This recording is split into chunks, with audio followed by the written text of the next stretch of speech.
Think Tank Watch. This is Esther McVey, back when she was presenting primetime television. Now, is there anything else, any handy hints that I should have so I look like a true pianist? Obviously, while we get going, the important thing is you can't play the piano, but you've got to look as though you can. I think she's applied the same technique to being a politician. That involves, of course, Esther, swaying, and if you get lost, just sway along with me. Do we sway together? We can choose or apart? the sort of... Anyway, many years later, and here she is at the Centre for Policy Studies as a Tory MP delivering a speech about the common sense at the heart of government. Without further ado, ladies and gentlemen, Esther McVey.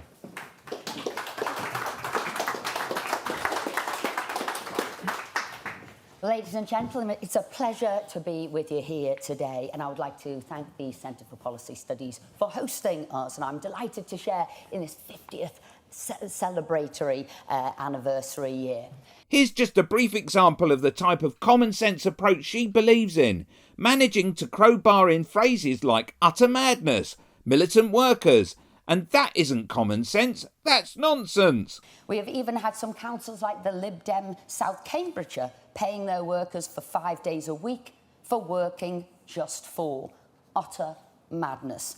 And we have militant workers like those at the ONS who seem to think it's an outrageous imposition to be asked to go into their workplace in the office of people have always done. Public sector workers are employed to serve the public, not for their own convenience. We cannot let working from home mean that the taxpayer is getting an inferior service whilst picking up a higher bill. To me, that isn't common sense, that's nonsense. This notion that you get better results from working in an office is a growing bugbear of right-wing commentators who also seem to hate the idea of workers getting paid the same amount for working less hours, even though it's been proved to increase productivity. But then, what do you expect when Esther is giving her speech at the Centre for Policy Studies, a think tank co-funded by none other than Margaret Thatcher?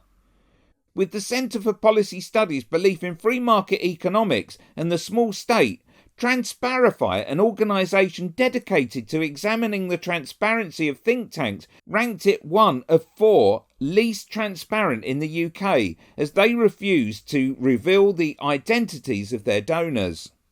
Click here to learn more about the feud between Esther McVey and Lorraine Kelly.